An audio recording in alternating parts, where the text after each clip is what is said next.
আমি দুভাবে দেখালাম। একটা হলো যে খেলার মাঠের খেলোয়াড়, একটা হলো ব্যবসায়িক প্রতিষ্ঠানের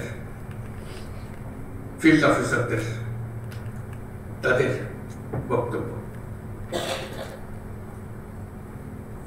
সরকারের যে খেলোয়াড় যারা আমরা আছি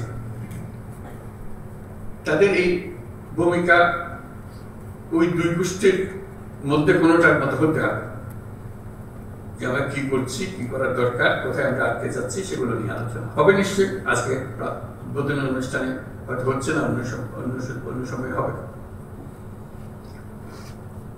তো সেখানেও আমাকে প্রধান অতিথি বলাতে আমি একটু কষ্ট পেলাম, যেন আমাকে বাইরে রাখা হলো এই খেলার মাঠ থেকে।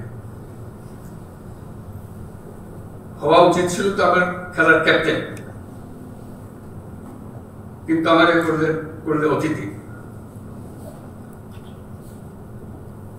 আমি অতিথি হিসেবে বক্তব্য রাখতে চাই না, আমি ক্যাপ্টেন হিসেবে বক্তব্য রাখতে চাই।